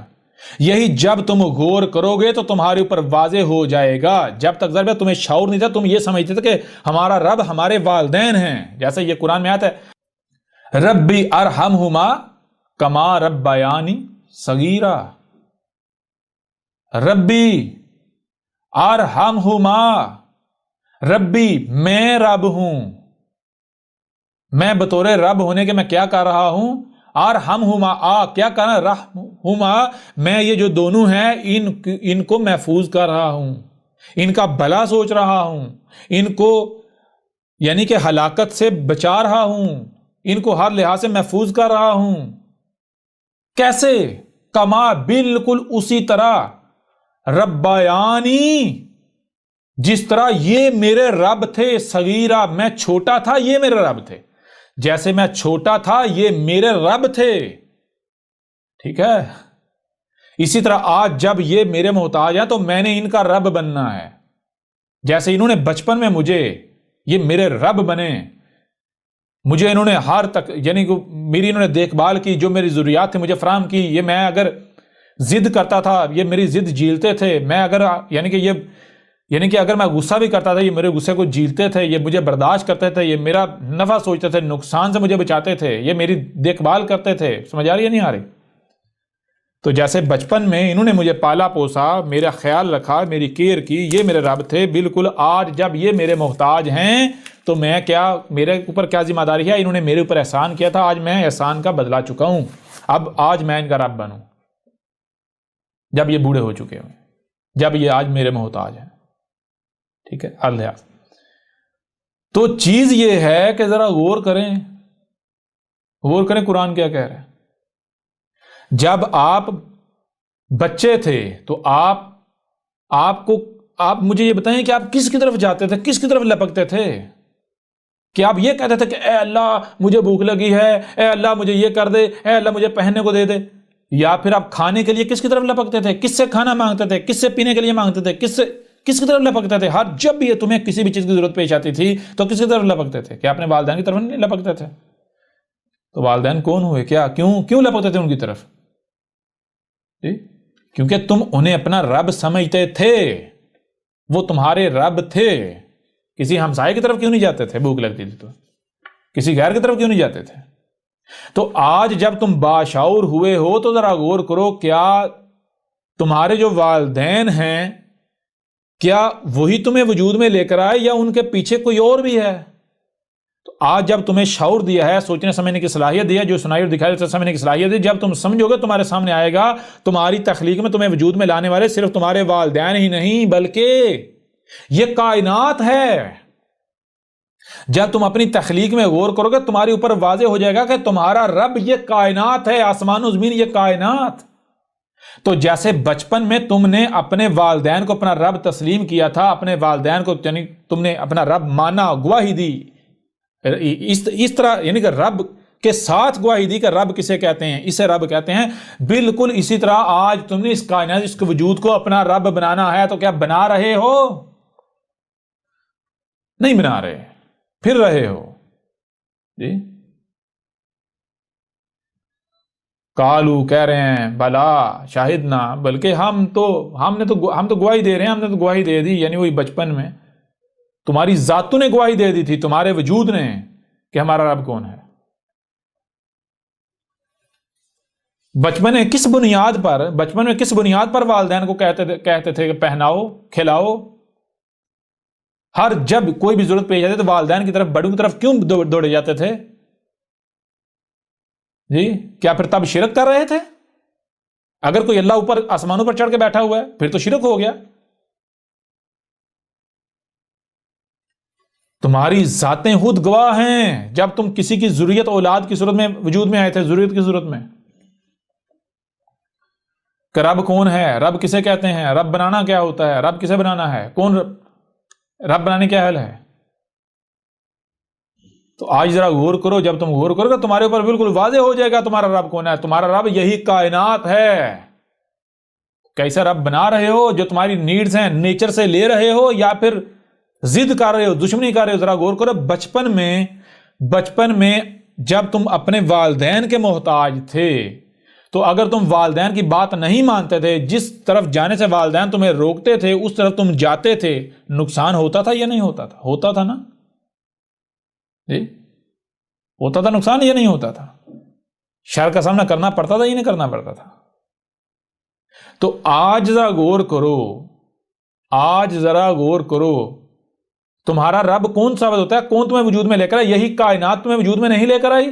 تمہاری تخلیق میں تمہارے والدین کے علاوہ زمین کا اپنا کردار نہیں ہے، درختوں کا اپنا کردار نہیں ہے، نباتات کا، زمین کے انگ کا، سورج کا، چاند کا، فضاؤں کا، زمین کے گرد گیسوں کا، اس پوری کائنات کا کردار نہیں ہے؟ یہ کائنات ہی تمہارا رب ثابت نہیں ہوتی تو تم کیا کر رہے ہو؟ کیا کائنات کے ساتھ جڑ رہے ہو، نیچر کے ساتھ، فطرت کے ساتھ جڑ رہے ہو، یا پھر نیچر کے ضد بنے ہوئے ہو، نیچر کے ساتھ دشمنی کر رہے ہو، نیچر کو اپنا رب بنا رہے ہو؟ کیا کر رہے ہو؟ آج غافل ہو تم آج۔ تو یہ ہے میرے پیارے بھائیوں، میری پیاری بہنوں، جو لوگ بھی یہ کہتے ہیں عالم ارواح میں ہم سے عہد لیا گیا، الستو بربکم، ذرا غور تو کرو الفاظ کیا ہیں۔ عہد کب لیا گیا؟ عہد لینے والا کون ہے؟ اللہ نہیں کہا، رب۔ ٹھیک ہے جی، رب کے ساتھ عہد لیا۔ رب ہونا کسے کہتے ہیں؟ یہ ہے آج حقیقت آپ کے اوپر کھول کر واضح کر دی گئی۔ ایک تو دیکھیں، ایک تو آپ سنتے چلے آ رہے ہیں کہ بھائی ہمیں اللہ نے بنایا ہے، اللہ نے خلق کیا ہے۔ اللہ کون ہے جناب؟ وہ کائنات سے اللہ کے اوپر آسمانوں پر چڑھ کے بیٹھا ہوا ہے۔ یہ تو آپ بات سنتے چلے آ رہے ہیں نا۔ تو کیا آپ کو صرف سننے کی صلاحیت دی؟ کیا آپ کو صرف سننے اور دیکھنے کی صلاحیت دی، یا پھر جو سنائی اور دکھائی دے رہا ہے اسے سمجھنے کی بھی صلاحیت دی؟ لہٰذا جو بھی بات آپ سن رہے ہیں، جو دیکھ رہے ہیں، اس کو ایک سائڈ پہ رکھیں، اس کے برعکس آپ خود سے بھی سمجھیں، پھر دیکھیں آپ کس نتیجے پر پہنچتے ہیں، پھر دیکھیں۔ جب آپ تحقیق کریں گے، سمجھیں گے، آپ کے سامنے وہی آئے گا جو حق ہے۔ آپ کو بار بار کہا گیا کہ ملت ابراہیم پر تم نے چلنا ہے۔ تو ابراہیم کی ملت کیا ہے؟ کہ ابراہیم اس دین پر چلا جو دین اس نے اپنے بڑوں سے پایا تھا، جس پر اس نے اپنے بڑوں کو پایا، اپنے بااجداد کو پایا۔ کیا ابراہیم اس پر چلا تھا؟ یا پھر ابراہیم نے کہا کہ میں بھائی جب تک بچہ تھا میں بڑوں کا محتاج تھا، میں جب تک بڑوں کا محتاج تھا تو ظاہر سی بات ہے میں نے اسی کو حق کہنا تھا جس کو بڑے حق کہتے تھے، میں نے اسی کو باطل کہنا تھا جس کو بڑے باطل کہتے تھے، میں ان کا محتاج تھا نا۔ لیکن آج تو میں ان کا محتاج نہیں ہوں نا، آج تو مجھے سمجھنے کی صلاحیت دے دی گئی نا، آج تو میں باشعور ہو چکا ہوں نا۔ تو اگر بے شک میرے بڑے جسے صحیح کہہ رہے تھے وہ صحیح ہی کیوں نہ ہو، جسے غلط کہہ رہے تھے وہ غلط ہی کیوں نہ ہو، تحقیق کرنے میں یہ جو مجھے شعور دیا گیا ہے یہ کیوں دیا گیا؟ استعمال کرنے کے لیے، اس کا استعمال کرنے میں حرج کیا ہے؟ ذرا ایک بار اس کا استعمال کر کے دیکھ تو لیا جائے، اگر وہ حق ثابت ہوا تو الحمدللہ اسی کے اوپر چلیں گے، اور اگر وہ حق ثابت نہ ہوا، کہیں وہ باطل ثابت ہو گیا، تو پھر بھی اگر اندھوں کی طرح اس کے اوپر چلتے ہیں تو کل کو انجام کیا ہوگا؟ تو ابراہیم نے کیا کیا تھا؟ کیا ابراہیم اندھوں کی طرح اسی پر چلا تھا جس پر اس نے اپنے آباء و اجداد کو پایا تھا، یا پھر ابراہیم نے تحقیق کی تھی؟ جی ابراہیم نے تحقیق کی تھی، ابراہیم نے غور و فکر کیا تھا۔ ابراہیم نے کہا تھا جب تک میں بچہ تھا، جب تک میں باشعور نہیں تھا، مجھے صحیح اور غلط کی پہچان نہیں تھی، تب تک میں اسے ہی صحیح کہتا جس کو میرے بڑے صحیح کہتے، اسے ہی غلط کہتا جس کو میرے بڑے غلط کہتے۔ کیوں؟ کیونکہ میں ان کا محتاج تھا۔ لیکن آج تو میں باشعور ہو چکا ہوں نا، لہٰذا آج میں ان کا محتاج نہیں ہوں، میرے رب نے مجھے باشعور بنایا ہے، ٹھیک ہے؟ ان کی میں نے اس وقت تک ماننی تھی جب تک وہ میرے رب تھے، جب تک وہ میرے رب تھے، ٹھیک ہے؟ انہوں نے مجھے جب وجود میں لایا تھا، انہوں نے میرے والدین مجھے وجود میں کیسا لایا تھا؟ میرے والدین جب مجھے وجود میں لایا تھا تو ایسا لایا تھا کہ میرا دیکھنا بھی انتہائی محدود تھا، میں صرف انہیں دیکھ سکتا تھا جو بھی میرے بالکل آنکھوں کے قریب ہوتا تھا، میں بول نہیں سکتا تھا، میں پکڑ نہیں سکتا تھا، ہل نہیں سکتا تھا، کچھ نہیں کر سکتا، وہ مجھے بالکل اپنا محتاج وجود میں لے کر آئے۔ تو اس کے بعد آخر میں کس طرح سننے والا بن گیا، دیکھنے والا بن گیا، سمجھنے والا بن گیا، بااختیار بن گیا، کیسے بن گیا؟ ہاں، جو میں کھاتا رہا، تو جو میں کھاتا رہا وہ کیا ہے؟ کہاں سے آیا؟ وہ تو یہی کائنات فراہم کر رہی ہے۔ لہٰذا میرے والدین نے تو مجھے بالکل اپنا محتاج وجود میں لایا تھا، اس کائنات نے مجھے بااختیار بنایا، یہ مجھے سوچنے سمجھنے کی صلاحیت، پکڑنے کی صلاحیت، پاؤں چلنا، یہ سارا کچھ کس نے دیا؟ اس کائنات نے دیا، رزق کی صورت میں۔ تو جب اس کائنات نے مجھے ایسا بنایا ہے تو کیوں بنایا ہے؟ یوں آپ جب غور کریں گے آپ کے اوپر حقیقت کھل کر سامنے آ جائے گی، حقیقت کھل کر واضح ہو جائے گی۔ تو جب مجھے کائنات نے ایسا بنایا ہے تو پھر کس کو حق حاصل ہے کہ اس کی بات مانی جائے؟ ان ہاتھوں کا استعمال کس کے لیے کیا جائے؟ زبان کا استعمال کس کے لیے کیا جائے؟ کانوں کا، آنکھوں کا، دماغ کا، زبان کا، ہاتھوں کا، ٹانگوں کا استعمال کس کے لیے کیا جائے؟ کیا اسی کا حق نہیں جس نے یہ دیے؟ کس نے دیے؟ اسی کائنات نے دی، اسی کائنات کا حق نہیں کسی کے لیے ان کا استعمال کیا جائے؟ یہ کائنات کیا ہے؟ آپ کو پہلے بتایا کہ جیسے آپ کے جسم کے اندر ایک خلیہ کتنا ہے؟ انتہائی چھوٹا، اس ایک خلیے کے اوپر ایک مخلوق یہ سمجھ لے کہ یہ جو ارد گرد مجھے نظر آ رہا ہے یہ ایسی مخلوقات ہیں، اور ان کے ساتھ چھیڑ چھاڑ کرنا شروع کر دے، تو نتیجہ کیا نکلے گا؟ کیا وہ اپنی بات میں سچی ہوگی اور جو وہ مخلوق کر رہی ہوگی وہ صحیح ہوگا؟ یا پھر وہ ایک خلیہ آپ کا وجود ہے، وہ آپ ہیں، اس خلیے پر جتنی مخلوقات ہیں وہ آپ کا وجود ہے، کب تک؟ جب تک کہ وہ آپ کے ساتھ جڑی ہوئی ہیں۔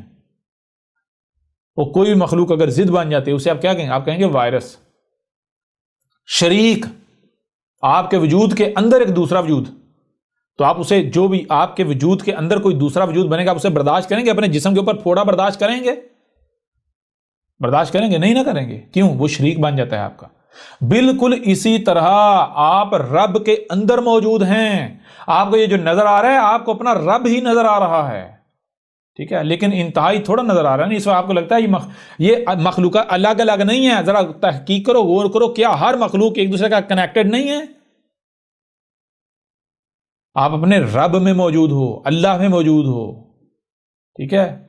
یہ تمہیں ہر طرف رب ہی نظر آ رہا ہے، تو اس کے ساتھ جڑنا ہے، اس کے نقصان نہیں پہنچانا، اس کا شریک نہیں بننا، اس کے ساتھ جڑنا ہے، جیسے مشین میں پرزہ اپنے مقام پر فکس ہوتا ہے، ٹھیک ہے نا؟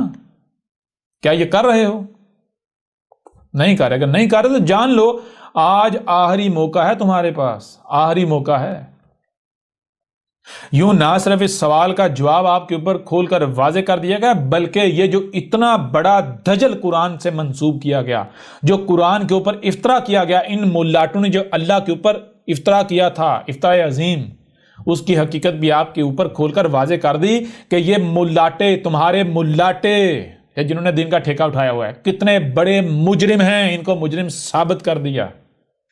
انہوں نے کس طرح قرآن کے ساتھ کھلواڑ کیا، کس طرح قرآن کو بدل دیا، کتنی جرت کے ساتھ اللہ کے اوپر وہ باتیں منسوب کی، اللہ کے اوپر وہ باتیں ڈال دیں کہ جن کے بارے میں یعنی کہ سوچنا بھی اللہ کی رب کی توہین ہے. انہوں نے اتنی جرت کی. یہ ہے تمہارے ملاٹے دین کے ٹھیکیدار جن کے پیچھے تم اندھوں کی طرح چل رہے ہو. ٹھیک ہے، جو تمہیں تحقیق سے روکتا ہے، غور و فکر سے روکتا ہے، کیا وہ تمہارا ناسخ ہو سکتا ہے؟ جی، کیا وہ تمہارا خیر خواہ ہو سکتا ہے؟ غور تو کرو. یہ لوگ تمہیں روکتے ہیں تحقیق سے. کیوں روکتے ہیں؟ اسی لیے روکتے ہیں کیونکہ ان کو پتا ہے جس دن آپ نے غور و فکر کر لیا، تحقیق کر لی، آپ ان کے چنگل سے آزاد ہو جاؤ گے، آپ ان کے لگائے ہوئے مصنوعی داروں سے آزاد ہو جائے گا، نکل جاؤ گے. ٹھیک ہے نا؟ یہ نہیں چاہتے. ان کی دکانداریاں بند ہو جائیں گی. یہ جو طبقہ ہے، یہ طبقہ، یہ جتنا بھی اس طرح کا طبقہ ہے، وہ بے شک سائنسی ہو یا مذہبی ہو، یہ دونوں ایک ہی سکے کے دو رخ ہیں. یہ نہیں چاہتا کہ آپ تحقیق کرو. ایک طرف مدرسوں میں، مسجدوں میں برین واش کیا جا رہا ہے، آپ کے اندر اپنے سافٹ ویئر پروگرام انسٹال کر رہے ہیں، اپنی پروگرامنگ انسٹال کر رہے ہیں. دوسری طرف یہ اسکولوں، کالجوں، یونیورسٹی کے نام پر آپ کو ربورٹ سمجھ کر آپ کی پروگرامنگ کی جا رہی ہے، اور آپ کو پھر ایک طرف مذہبی طبقہ اپنے مفادات، اپنے مقاصد میں استعمال کرتا ہے، اپنی خواہشات کی اتباع میں، اور دوسری طرف یہ جو اپنے آپ کو سائنسی کہلواتے ہیں وہ آپ کو استعمال کر رہے ہیں روبوٹ کی طرح. کچھ جو ہیں وہ مذہب کے غلام بنے ہوئے ہیں، مذاہب کے غلام ہیں، اور کچھ جو ہیں وہ یہ سائنس کے نام پر جو دین جدید ہے، مذہب جدید، اس کے غلام ہیں. ان کے ہاتھوں میں کھیل رہے ہیں. تحقیق دونوں نہیں کرنے دیتے. ذرا غور و فکر تو کرو، تحقیق تو کرو. آج تمہارے پاس آخری موقع ہے. اس کے بعد جان لو تمہارے پاس سوائے پچھتاوے کے کچھ نہیں رہے گا. اور یہ ہے احمد عیسیٰ کی دعوت. ذرا بتاؤ، کیا احمد عیسیٰ تم سے کوئی چندے مانگ رہا ہے، کوئی فنڈ مانگ رہا ہے، کوئی اجرت مانگ رہا ہے، کوئی بدلہ مانگ رہا ہے؟ بتاؤ ذرا، کیا احمد عیسیٰ تم سے کچھ مانگ رہا ہے؟ جی، احمد عیسیٰ کیا کوئی زور زبردستی تمہارے اوپر کوئی چیز، کوئی بات مسلط کر رہا ہے؟ احمد عیسیٰ تمہاری کسی کمزوری کا فائدہ اٹھاتے ہوئے کوئی اپنی بات تمہارے دماغوں میں زبردستی ٹھونس رہا ہے؟ احمد عیسیٰ تمہارے اوپر کسی قسم کا کوئی دباؤ استعمال کر رہا ہے؟ نہیں نا. تو پھر تمہیں ڈر کس چیز کا ہے، خوف کس چیز کا ہے؟ جی احمد عیسیٰ کی بات نہ سنو، اس کی بات سنو گے تو تمہارا ایمان جاتا رہے گا. بڑی عجیب بات ہے. گدھے کے بچوں، قرآن تم کہتے ہیں ہم قرآن کے ماننے والے. قرآن بار بار کہہ رہا ہے غور و فکر، غور و فکر، غور و فکر، غور و فکر. جہاں سے بھی کوئی بات حق کے نام پر بات سامنے آتی ہے، آواز بلند ہوتی ہے، اس کو سنو سنو سنو، سمجھو سمجھو سمجھو. اور تم کہتے ہیں نہیں جی، پھر کہتے ہیں ہم قرآن کے ماننے والے. تم سے بڑا قرآن کا منکر ہی کوئی نہیں. قرآن کی توہین کرنے والا تم سے بڑا کوئی ہے ہی نہیں. کہتے ہیں ہم اللہ کو مانتے ہیں. اور اللہ کو مانتے ہیں، پہلے یہ تو تمہیں علم ہونا چاہیے اللہ ہے کیا. اللہ کا تمہیں علم نہیں. اللہ کو مانتے ہو، اللہ کی مانتے ہو، پتہ تمہیں اللہ کا ہے نہیں، رب کا علم تمہیں ہے نہیں، کسی چیز کا تمہیں علم ہے نہیں. تم تو اندھوں کی طرح اپنے اباؤ کے پیچھے چل رہے ہو. لہذا اس نشست کو یہیں پر کلوز کرتے ہیں. نہ صرف اس سوال کا جواب کے اوپر کھول کر واضح کر دیا گیا، بلکہ یہ جو ملاٹوں کا، یہ جو مذہب کا، یہ جو اسلام کا جو دجل عظیم تھا، یہ جو تمہارے جو آباء و اجداد کا جو مذہب تھا، جو دین تھا، اس کا جو دجل و فریب تھا، وہ چاک کر کے آپ کے سامنے رکھ دیا. ان ملاٹوں کو، دین کے ٹھیکیداروں کو فاسق ثابت کر دیا. دنیا کی کوئی طاقت غلط ثابت نہیں کر سکتی. اب بھی اگر کوئی سمجھتا ہے کہ احمد عیسیٰ کذاب ہے، احمد عیسیٰ غلط ہے، احمد عیسیٰ باطل ہے، تو احمد عیسیٰ چیلنج کرتا ہے کہ وہ میدان میں آئے اور اپنی بات کو ثابت کرے، احمد عیسیٰ کو کذاب ثابت کرے. ورنہ جان لو تمہارے پاس سوائے پچھتاوے کے اور کچھ نہیں رہے گا. اور ایک مانے گا، لیکن بالکل اسی طرح مانے گا جس طرح فرعون مانا تھا. آل فرعون مانے تھے، اور جو ان سے پہلے ہلاک ہوئے تھے وہ مانے تھے. یعنی جیسے تمہارے آباء و اجداد مانے تھے بالکل تم اسی طرح مانو گے، یہ ہمارا تم سے وعدہ ہے۔ اور ہمارا کن کا؟ میں تمہارا رب تم سے کلام کر رہا ہوں۔ یہ جو تمہیں تمہارے سامنے نظر آ رہا ہے 5-6 فٹ کا، یہ ہماری زبان ہے، یہ میں نہیں، یہ میرا ہے، یہ میری زبان ہے۔ میں تمہارا رب تم سے کلام کر رہا ہوں اور میں تم سے یہ عہد کر رہا ہوں، وعدہ کر رہا ہوں کہ تم ایک ایک مانو گے، ایک ایک مانو گے، لیکن تب تمہارا ماننا تمہیں کوئی نفع نہیں دے گا۔ جان لو یہ حق ہے، اور حق کو حق حاصل ہے کہ حق کو مانا جائے، کیونکہ حق اپنا شریک برداشت نہیں کرتا، حق لا شریک ہے۔ باطل تب تک پن پناتا ہے، تب تک دندناتا ہے جب تک کہ حق آ نہیں جاتا، ٹھیک ہے؟ جب حق آ جاتا ہے تو حق لا شریک ہے۔ حق کیا؟ حق یہ ہے کہ پہلے زبان سے متنبہ کیا جائے، اور اس طرح زبان سے متنبہ کیا جائے کہ رائی برابر بھی کسی بھی قسم کا کوئی دباؤ نہ ڈالا جائے، ٹھیک ہے؟